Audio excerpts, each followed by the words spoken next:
গতকাল রাতে আনসারদের সাথে সংঘর্ষে আহত হয়ে হাসপাতালে অনেক শিক্ষার্থী চিকিৎসা নিচ্ছেন। আহত বৈষম্য বিরোধী ছাত্র আন্দোলনের সমন্বয়ক হাসনাত আব্দুল্লাহ। এই মুহূর্তে ঢাকা মেডিকেল কলেজ হাসপাতালে যাচ্ছি, সহকর্মী আখলাকুস সাফা আছেন সেখানে। সাফা, হাসনাত আব্দুল্লাহ সহ আহত যে সকল শিক্ষার্থীরা আছেন তাদের শারীরিক অবস্থা এখন কেমন একটু জানাবেন।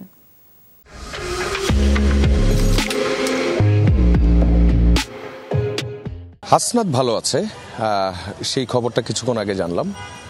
আমি গিয়েছিলামও, সে যে কেবিনে আছে সেখান থেকে দেখেও আসলাম। যেটি হচ্ছে যে খুব রক্তক্ষরণ হয়নি, কিন্তু প্রচণ্ড রকমের আঘাত পেয়েছে।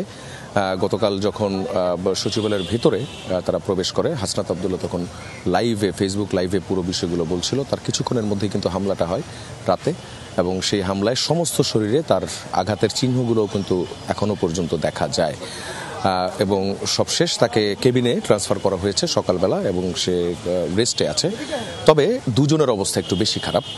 যেটি বলা হয়েছে যে তাদের মাথায় ইন্টারনাল হ্যামোরেজ, অর্থাৎ অভ্যন্তরীণ যে রক্তক্ষরণ, সেই রক্তক্ষরণটা হয়েছে, এবং সেই দুজনের সার্জারি লাগবে।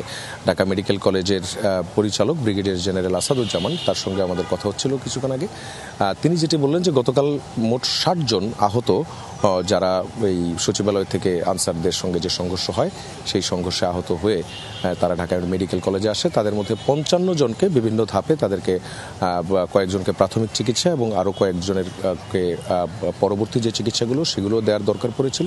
সব মিলিয়ে রাতের মধ্যেই 55 জনকে চিকিৎসা দেয়া গেছে, আর 5 জনের অবস্থা বেশি খারাপ, যার মধ্যে হাসনাত আব্দুল্লাহ ছিলেন। সবার কাছে দোয়া চেয়েছেন বৈষম্য বিরোধী ছাত্র আন্দোলনের যে সমন্বয়করা, এবং ক্যাম্পাসে যাদের সঙ্গে আমার দেখা হলো তারাও কিন্তু একই কথাই বলেছেন।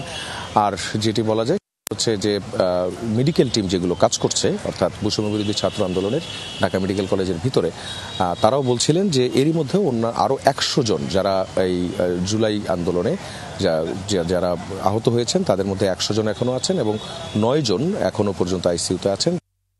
চিকিৎসার জন্য, সুচিকিৎসার জন্য যা যা করা প্রয়োজন তার সবই যেন করা হয়। এই জন্য সকাল থেকেই অন্তর্বর্তীকালীন সরকারের 3 জন উপদেষ্টা তারা এখানে এসেছিলেন। পরিচালকের সঙ্গে কথা বলে বিষয়টি তারা নিশ্চিত করে গেছেন আহত শিক্ষার্থীদের যাতে সুচিকিৎসা দেওয়া হয়, সর্বোচ্চ চিকিৎসা দেওয়া হয়। বৃষ্টি।